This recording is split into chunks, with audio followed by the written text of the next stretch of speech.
Imagine walking into a room with a group of children aged 3 to 7. In this room, there are no traditional toys, educational tools, no flashcards or activities, nothing to teach or keep the children busy. This group of children many believe would never learn, have no potential, are unruly, and have been doomed from the beginning. What would you do? Many may leave at that very moment. Maria Montessori walked into this classroom and saw potential. She recognized that although these children lacked many things, they were also given great opportunity to use their natural instinct to discover and learn on their own with the tools that they did have. Who is this Maria Montessori, and how did she benefit not only this classroom of students, but roughly 20,000 schools around the world today? Maria was born in Italy in August of 1870. At a very young age, she was taught and understood the importance of education. When Montessori entered school, she began defying conventions, norms, and expectations, as mentioned by the American Montessori Society. At the age of just 13, she found herself the only girl in a classroom full of boys, with hopes of becoming an engineer.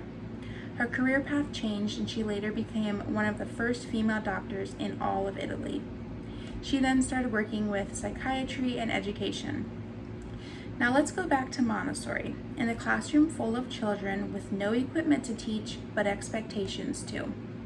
She found herself in an experiment of her own, learning and observing the unintentional and intentional actions of these children. Her findings created an all-new way of learning and teaching. She witnessed that these children will use the items around them to entertain, learn, or benefit themselves in ways unlike traditional toys. Promoting this environment lets children explore their surroundings, experiment, test limits, self-teach, and so much more. This soon became known as the Montessori Method. When the Montessori Method is used, classrooms are calm through noise and visuals. Montessori classrooms often stray away from bright, vibrant colors as it can distract from the real learning experience. There is an abundance of benefits that come with the Montessori Method. One beneficial aspect this method portrays is the opportunity for independence.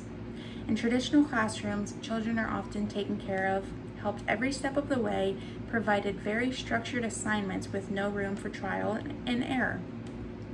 In a Montessori classroom, students will clean up after themselves, make their own meals, teach themselves material through hands-on activities, make their own choices, exhibit many life skills, and get the opportunity to discover the world on their own.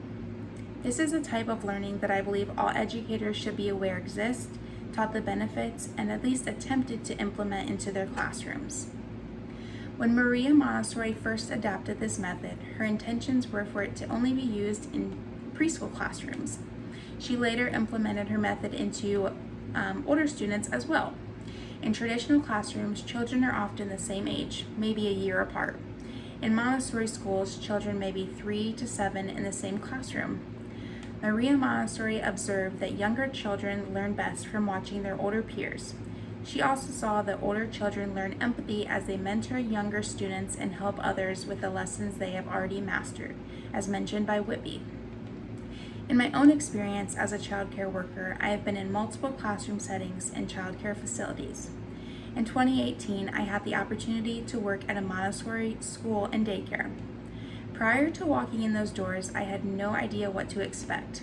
I will never forget walking into an infant classroom to a 1-year-old sitting at a small table in a chair, drinking milk from a cup that he had mastered. It may not seem that out of the ordinary, but if you were to walk into almost any other child care center, you would most likely witness a 1-year-old in a high chair, drinking from a sippy cup, with a teacher feeding them.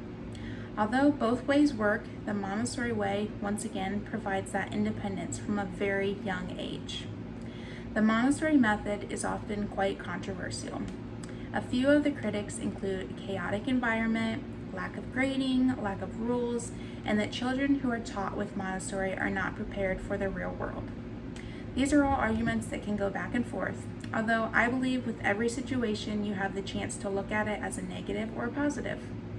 Although Montessori classrooms may be quote-unquote chaotic, these students are also given the opportunity to move their small yet largely energetic bodies around the classroom, instead of being confined to sitting in one spot all day. In a normal classroom, there are many overstimulating factors, like I mentioned with vibrant colors or overcrowded number of toys. Montessori classrooms lack these things, so the environment is built as calm. So even with those noisy, moving children, the environment tends to not overstimulate. Montessori is known for not using traditional grading. This does not mean that the students are not constantly being monitored and observed. When looking at this from a positive standpoint, children are not stressed or overwhelmed due to a letter grade that defines their educational status. They use much more in-depth progress reports to gauge where the students are academically. The argument that Montessori students are not prepared for the real world is also very much debunked. These students are taught from an early age to figure things out on their own, taught independence, and constantly learn lifelong skills.